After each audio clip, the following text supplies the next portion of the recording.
Good morning and welcome to day 6. On day 6, we're going to focus on the process of writing a business plan. Now, we're not quite writing it yet. We're going to start working on thinking about all of the different things that go into the business plan, so the brainstorming phase. So, the business basics are you need to think about your product, the market, money, and people. Now, I started off this channel with using my financial advisory business as the product or the company that I was going to focus on building, but I've changed that to this channel. So right now I have 61 viewers. So we're going to see as I learn writing my business plan, learning that my product are these videos, and it is me. My content is really the product. So my content is teaching you guys what you need to know to start a business. From writing a business plan, which is what we're going to focus on the beginning. In that, we'll take breaks from the actual writing of the business plan because you need to think about what organizational structure you want, whether it's a LLC, a partnership, a corporation. There's other things you need to learn about market analysis, as well as your product. Sometimes you have to shift your product. Case in point, I've decided to change my product. I don't think my product using my financial advisory was going to be a good product because there's just so much I can't talk about. But a YouTube channel can be a business. I don't know where this is going to go, but I thought let's actually teach my kids and teach you guys what you need to think about when starting a business and building it out. So my market is you could say the YouTube audience, but it really isn't. I am geared toward people 50 and older who are starting a second career, getting going again. I don't believe there's ever a time when you can stop learning. My 85-year-old father continues to learn and continues to think of business ideas. Third is money. So money would be, can you self-fund? So my financial advisory business, as well as this, is self-funded. It's very low cost, which is very helpful and actually makes this doable. Can you go to a bank and get a loan? Is it possible you can get small business grants? And then the other option is to try to get equity financing, get investors to come in, and you're going to give some shares of your company for some finance. The others, you use a combination. I mean, a lot of venture capitalists won't come in, or angel investors, unless the founders of the company invest their own money. So those are 3. And then the last would be the people.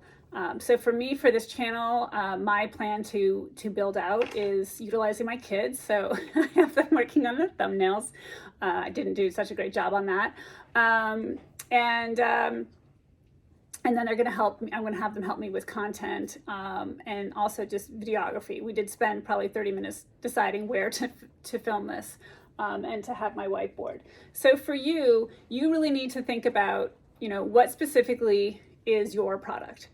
Are you filling a consumer, your prospective client, or customer's need? With my YouTube channel, am I filling a need? You can learn about writing business plans everywhere. Sometimes it's helpful to have things explained to you. I know my husband prefers to learn via video than reading articles. I generally tend to like to learn via reading versus videos. So it's really what you like, but I'm hoping that this fills a need for people that are interested in how to set up a business and want a quick 8-minute tutorial of things that you need to think and process in order to get going. Number 2 is your market. Again, I need to think about my market. If you notice that this video is a lot different than the first one I started. The first one I started, I did portrait, not realizing that YouTube is pretty much all landscape, and all TVs these days are landscape.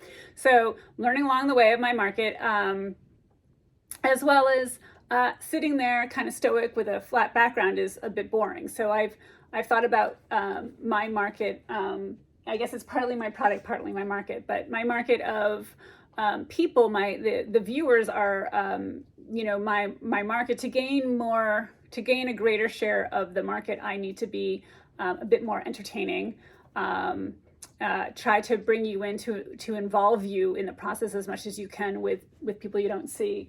So you need to think about that. So let's say you have a coffee shop and your market is downtown Red Bank. So, okay, that's your market now.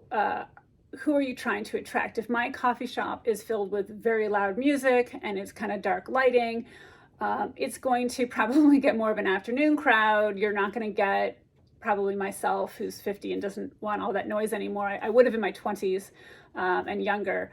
So I am developing my product for that 20-year-old audience, or the 20-year-old person that's going to be walking down the street and seeing this really cool, hip, great coffee shop with the dark windows and the loud music.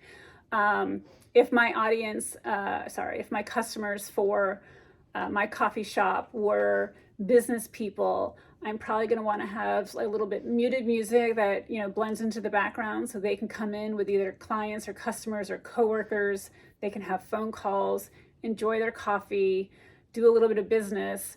They're probably going to meander a little bit more, especially if they're doing business. I mean, obviously, a bunch of people just grab the coffee and go back to the office. But I've had several meetings in coffee shops. So you pick the ones that are going to cater to that 50-year-old group. So you do need to keep in mind your market.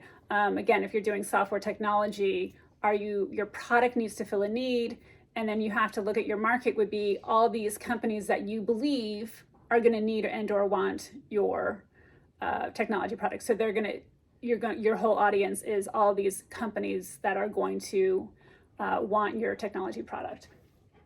Monday I went into a little bit more earlier, but we are going to touch upon having financial projections. So when you're planning to grow, so if I wanted to take my YouTube channel and grow it from just myself and my kids, and all of a sudden, I want to produce 3 videos a day.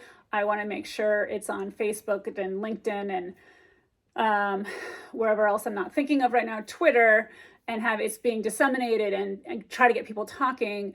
I would need to have probably a social media guru as part of my team. If I was going to hire a social media guru right away, I don't have the money to self-fund that, or shouldn't say that. I would choose not to self-fund that. So I'm going to look for an SBA grant, or I don't want to take out a loan, probably investors. And it also, if I was to do that and take out a loan or a grant, that would also probably dictate how I set up the organizational structure of my company, because I don't want the liability of having to pay that back. But if I was to do that, then I need to have financial projections, and that's going to play out later when we look at the business plan and what has to go in a business plan. So your money needs kind of dictate things that are going to go into the form of a business plan. And then people, again, like I just used the example, if I really wanted my company, this YouTube channel, to take a huge splash right away, I don't have the capacity to spend a lot of time on social media. I have my wealth management company. My kids are in school all day, and they're well, 3 of them are 13 and one of them's 15. So I could probably get the 15-year-old to work about 20 hours, but I might get in trouble with the 13-year-olds. So I would need to hire someone. So again, and then is the social media the proper hire for me to build out my business? So if my 5-year projections for my company for this YouTube channel are to get to 2 million views and $10,000 a month or $20,000 a month or whatever that number is, I also have to project out, who do I need to hire? Who do I need to employ to support a larger channel? I mean, if I ever get a comment and I need to reply, well, I have my wealth management business. I have to focus on that during the trading hours and more than the trading hours. So I'm doing right by my clients. So I might need to hire, that social media guru and an administrator, or, communications director. I don't really know what the titles would be, but those would be things that I would keep in mind. So thank you so much for tuning into my channel. Tomorrow, we're going to highlight the business plan and the different things that you need to have go into a business plan. Thank you so much.